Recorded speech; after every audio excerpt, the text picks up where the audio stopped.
Então, vamos terminar. Então, primeiro, por convidar Luiz Alberto, está como presidente interino da Associação dos Criadores e Preservadores das Aves da Raça Mura do Estado de Sergipe. O senhor também tem de 10 a 15 minutos. Bom dia a todos. Pessoal, veja só, eu falo para o público civil. O nosso Manual Mura, ele foi reconhecido a partir da portaria número 1998, de 21 de novembro de 2018. Esse manual, para ser reconhecido, ele precisa passar pela Comissão Permanente, Técnica Permanente de Bem-Estar Animal. Por quê? Essa ave, em momento algum, pode ser comparada a uma ave de consumo, de produção para mercado, consumo humano. Ela tem especificações totalmente distintas. Uma ave para consumo humano, nas granjas, ela ocupa um espaço de 1 metro quadrado para 10 aves. Quanto mais se come, menos se caminha, mais ganha peso. Essa ave, no manual, vem destrinchado em 7 capítulos, todo o cuidado, o manejo e o manuseio de como se deve dar com ela. Essa ave, para ser acondicionada, ela precisa de um espaço de 80 por 80 no mínimo. Ela precisa ser manipulada todos os dias. Existem equipamentos que são totalmente diferentes da avicultura comercial. Nós temos o rodadel, nós temos o passeador. São equipamentos totalmente voltados, única e exclusivamente para essa ave. Ela, por isso, tem características totalmente distintas. O nosso colega conseguiu aqui, através de uma brilhante fala, mostrar que existe um inatismo na capacidade belicosa destas aves. O nosso colega ali da sociologia mostra os traços de cultura que envolve essa ave. E eu vou mudar um pouco o meu protocolo e perguntar por que não chegou ao conhecimento dos órgãos de fiscalização e controle o trato particular que deve ser dado a essa ave. E o que a gente percebe é que quando existem as apreensões nos espaços de eventos, essas aves são mortas de forma sumária. E a gente sabe que a Constituição Federal, no artigo 215, ela aborda que o Estado deve garantir e assegurar toda e qualquer expressão cultural. E o Constituinte ele é bastante feliz quando ele deixa lá e outras expressões que façam parte do processo civilizatório nacional. Essa ave ela é catalogada em nosso país, ela é reconhecida pelo Ministério da Agricultura, Pecuária e Abastecimento, ela existe assegurada na Constituição, o artigo 225 também assegura.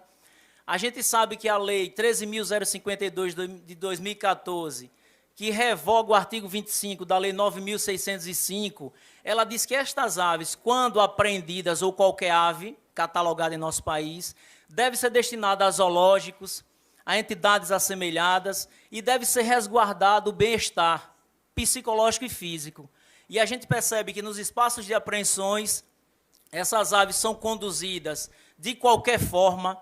Eu estive em uma situação e argumentei com a força policial para que não agisse daquela forma, que feria a legislação, e não fui ouvido. E a minha pergunta é, será que é desconhecimento ou existe uma visão marginal sobre o galista? Eu estive num 5º Congresso Brasileiro e o 2º na América Latina, na UFES. E a gente percebe que a agenda animalista, ela, de forma clara, deixou para mim lá, bem explícito, que o objetivo é acabar com toda e qualquer expressão cultural que tenha em animais a sua expressão.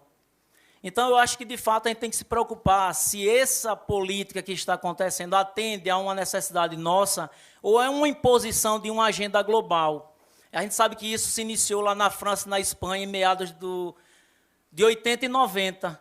E lá eles se organizaram. E eu acho isso aqui maravilhoso, porque a gente percebe que a demanda do galista ela sai do campo da repressão e vem para a casa do povo mostrar que é uma prática que existe, ela é real, e aquele que pratica não é alguém de moral baixa. Muito pelo contrário, nós temos engenheiros, advogados, médicos, temos intelectuais que participam da vida do galo. Então, por que criar esse estigma?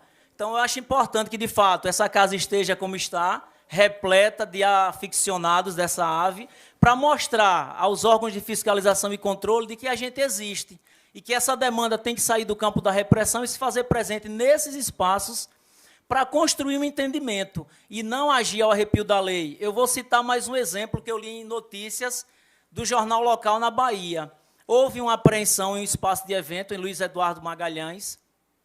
O delegado, na companhia de um promotor, fez a condução, só que, quando essas aves chegaram na delegacia, não tinham de ser colocadas. E a lei diz que elas devem ser armazenadas em locais específicos e deve estar sob o cuidado de um conhecedor. Para mim, quem conhece de ave é zootecnista, veterinário ou nós, os próprios criadores. E aí o que acontece? O delegado informa a ADEMA, informa o IBAMA, que não tem como armazenar essas aves na delegacia. Não houve uma resposta positiva. Ele encaminha um ofício ao juiz e o juiz, por sua vez, determina a execução das aves. A minha pergunta é, houve a conclusão do processo ou foi uma tomada de decisão de forma sumária? Se o galo de briga naquele momento é um objeto de ação, é permitido retirar o mesmo do processo antes do julgamento?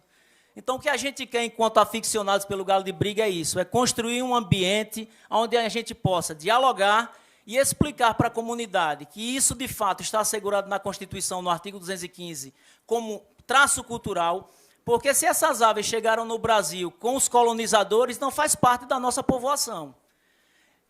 Isso não sou eu que digo, são relatos de antropólogos. O Rio Grande do Sul é forte nisso, tem várias teses de doutorado mostrando essa relação simbólica do galo de briga no imaginário popular.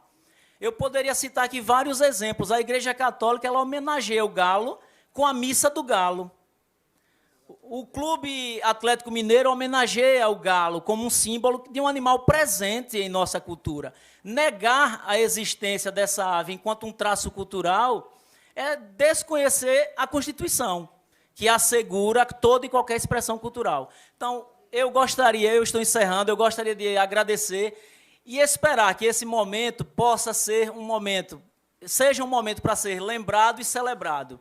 Isaac está de parabéns, o presidente Josenito também, por ter nos concedido essa casa como um espaço de debate, construção de saberes e que, tenho certeza, é um marco na história de Sergipe no tocante a uma prática que há muito tempo foi vista como algo à margem da lei. Eu acredito que a gente precisa, de forma mais rápida, se inserir. Esse é o papel da Associação Sergipana no tocante a esse impasse sobre o reconhecimento ou não da prática da avicultura esportiva. E eu finalizo com uma frase de Santo Agostinho. Ele diz o seguinte: não existe pecado quando permitimos que uma coisa viva para a finalidade para a qual a mesma se destina. Então, se é inato no galo a beliculosidade, aí eu cito também o Franklin.